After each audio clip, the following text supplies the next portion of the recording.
Hi, this is Patrick, and I am going to talk a little bit today about what I do to set up my Altra Lone Peaks to get the most use out of them, or to make them as versatile as I can. So just a little bit about the Lone Peaks. If you don't know, they're made by Altra. I've been using these shoes for years and years. They're a zero drop, wide toe box.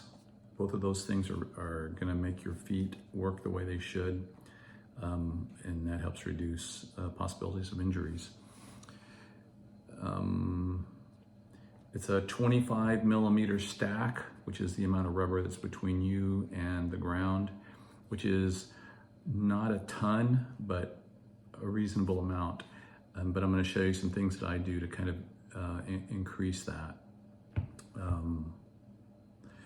Yeah, I'm a big fan of these shoes, but whatever I say today will apply to the shoe that works best for you.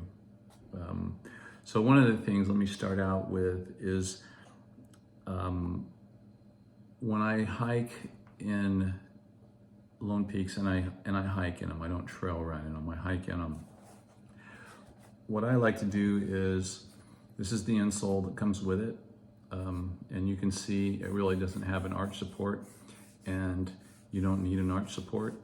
The arch support basically immobilizes your arch, which makes it not work as the shock absorber it should be. So what I like to do is I buy from a local shop this rubber here. It's EVA rubber. It's the rubber that's used in like 99% of midsoles for running shoes, sport shoes. It's a real high density rubber. But I buy this is about a half a sheet. So what I do is I cut out insoles from this rubber. So this is an insole that I've cut out from that rubber of this EVA rubber, because I want a little bit more cushion in the shoe than what I get, especially when I'm hiking out west and it's rocky. A second thing that I do is I buy this stuff. I get it on Amazon. It's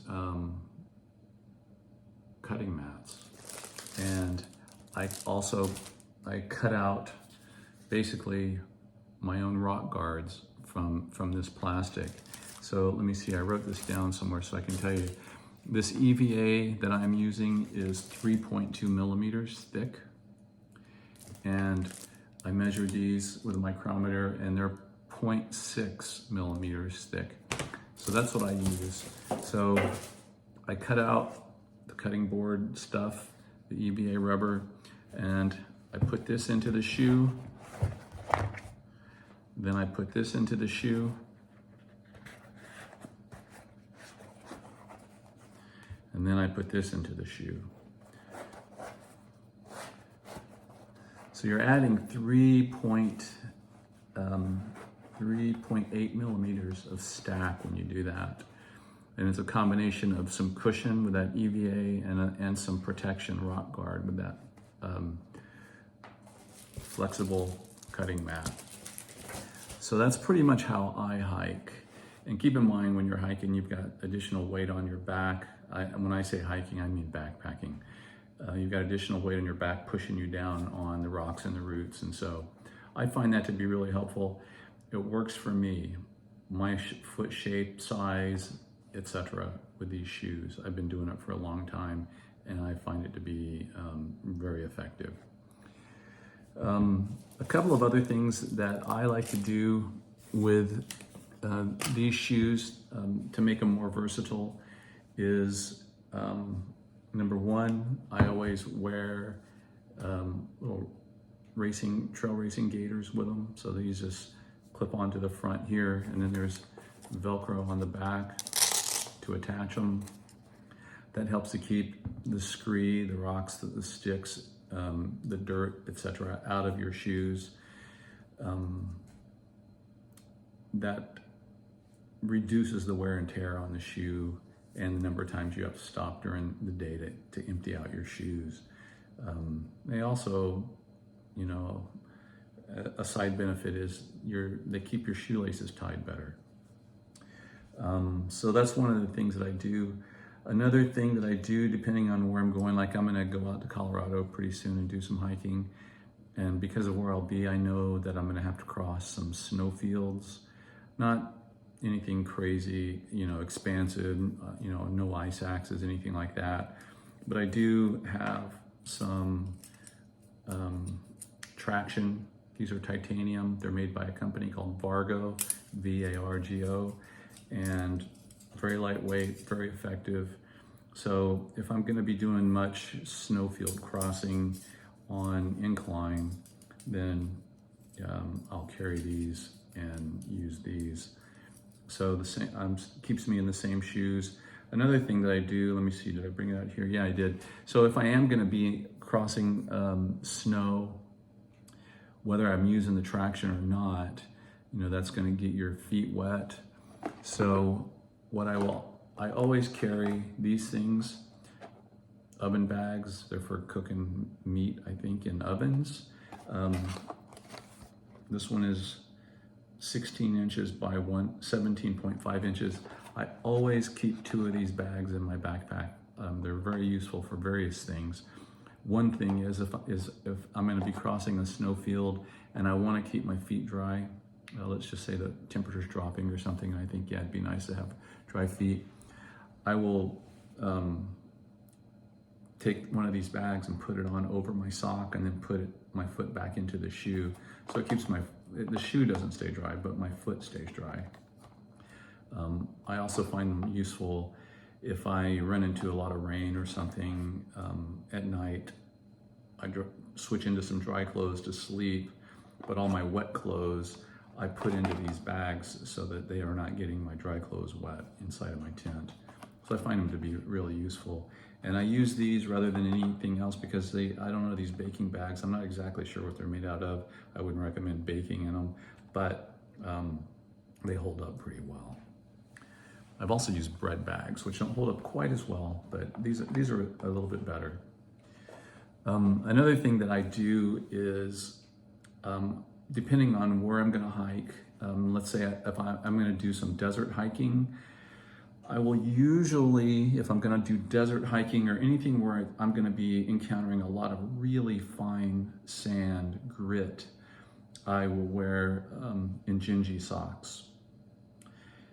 And that's because that sand is gonna come through these shoes. One of the great things about these shoes is they have great ventilation and great drainage. So when they get wet, they drain out pretty fast, they dry faster. But also because of that great ventilation, really fine grit will just go through this mesh. It'll end up inside of your sock. It'll end up between your toes. And that combination of that fine grit and the heat and the sweat, you'll start getting abrasion between your toes. And you don't have to have too much of that before you start having trouble. So in those kind of conditions, I will wear Injinji socks. Now, I don't buy the fancy ones. I really prefer merino socks, but the merino Injinji socks don't hold up very well. So I just buy whatever this synthetic Injinji stuff is. These hold up really well. The other thing that's really important to me is to have a sock that I really like. And there are a lot of socks out there, and I've tried a bunch of them. And these are the socks that are my favorites right now. They're actually this sock right here, the Smart Wool Hike. And what I like about these is they're the right amount of merino wool to me. They're not too thick. They're a little thicker on the sole, a little thinner on the top. And the toe box is spacious enough that my toes can move. A lot of people like to use Darn Tough socks, and I've used those plenty. Darn Tough socks are slightly tighter in the toe box, and so I prefer these. But it's really important to find a good sock that you like. I really recommend merino. I think it's good stuff for socks. Okay, so that was a lot of stuff, a lot of information. The last thing that I wanted to talk a little bit about is lacing the shoes. And one of the things that I do when I get a pair of shoes is I lace the top a certain way. I have to think about how to show this. Let me see, sorry, I'm gonna tilt this down like so. So these shoes are laced in a pretty much a conventional way up to the top 2 eyelets. So up to the top 2 eyelets, everything's the same. So now what I do is I'm gonna go from here, the 3rd eyelet down, and I'm gonna skip the 2nd eyelet, and I'm gonna cross over to the top eyelet. And then I'm gonna come back in through the 2nd eyelet and leave a little bit of a loop right here. And then I'm gonna do the same thing on this side. So this is the 3rd from the top. I skip the 2nd, I go to the 1st. Come through, I come back into the 2nd. Again, I leave a little bit of a loop. Now, I take this end, I put it through that loop. I take this end, I put it through this loop. And what that does, it allows me to have a lot more cinching torque on the top of the shoe. So when I'm hiking the shoe is a good fit for me. And oh, by the way, they're a half size too big. So I wear a size 12 shoe, got big paddles, and my shoes are 12.5. That gives you just a little bit of extra room, and you'll generally need that, and you'll be really glad you have it when you do descents. You don't want your toes slamming into the front of the shoe.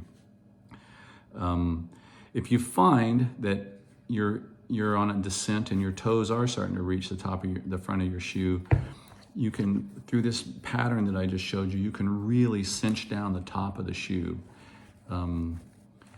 I find that to be really helpful. And I will tend to hike flat or climbs with fairly loose laces. But when I start to descend, I really cinch down the top because I want my shoe to stay in place. I don't want my toes hitting the front of the shoe. Something else that we used to do back in the days when we hiked in big leather boots was to employ different kind of lacing patterns when you had something going on with your foot. So I'm going to show you a pattern on this shoe that I use, and it's just a couple of little things that you can do, and you kind of experiment with it based on what is happening with your foot at that particular moment. You experiment with your own shoe. So what I do is, here I'm going to bring this shoe back to show you. On my right foot, I have a little bit of an injury, and that injury is where, kind of on the outside of my foot, where the little toe joins the foot, that knuckle there, where the little toe joins the foot, kind of on the outside, I have a bit of an injury right there. So what I don't want is pressure on that spot. So what I've done here is I've basically, instead of doing a crisscross right there, put these up for comparison. Instead of doing this first crisscross, I've just skipped it. I've just gone from this bottom loop to the next one. And what that does is it removes the pressure right there. This just won't pull as tight.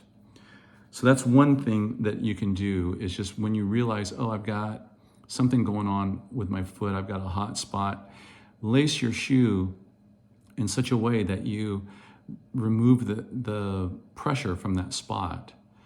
And do it as soon as you can, as soon as you notice that you've got something going on. Another thing that I do is, so what I don't want is pressure on my foot right here. So I've laced that differently. And I want this to remain kind of loose. So then what I've done here is I don't know how to explain that to you, so I'm gonna just undo this and show you. So I've got the top of this shoe laced up in that kind of cinch thing I was just showing you on the other shoe. But here's what I do here. This will be a little bit more obvious. And what this does is it isolates the top from the bottom of the shoe. Wherever you do this, you're putting in like a line of isolation. So the way I have the shoe right now, I don't want pressure on my foot right here, so I've laced that differently. Comparison, no cross right there. I've skipped that and just made a box. And then I've crossed, and now I'm gonna cross again. Here, instead of putting it through here, which is what I will do, to make it easier to see, I'm gonna show you what I'm doing here. I'm gonna cross and do that and create that little kind of a knot like you do when you start to tie your shoe.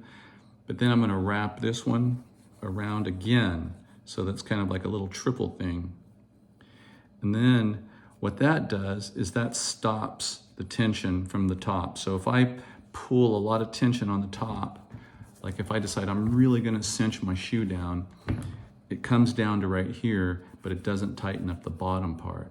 So basically it just creates an isolation from the bottom to the top. So I can have a lot of tension on the top where I want it and very little at the bottom where I don't want it because of the thing on my foot. So those are just things to kind of keep in mind. That's a few little tricks. There are various ways to lace shoes, but the main thing is to just think about, if I've got something going on with my foot, I need to take the pressure off that spot. And how can I lace my shoes in a way to do that? And be creative. You know, these are a couple of ideas that work for me and this particular shoe. But I've done different things, and there are other things that you can do. But really, it's a matter of, you know, your own ingenuity and creativity, and just going, yeah, this is a problem, and I know I can do something about that. One of the greatest skills that you can have as a hiker is the ability to fix yourself in the backcountry, because you're going to have to. Things come up, things happen, and you're going to have to fix yourself. So those are just tools in the toolbox to be able to fix when you've got something happening with your shoes. If you try something and it's not working, try something different. You know, you'll want to do that. Okay, well, that's a bunch of info I'm throwing at you about shoes, and there's a lot more, of course. There's shoes and walking, that's a whole subject to itself, which I'm not going to get into right now, but I did want to get that out there about some of the tricks to make your shoes work a little bit better for you. All right, get out there on the trails. Happy trails.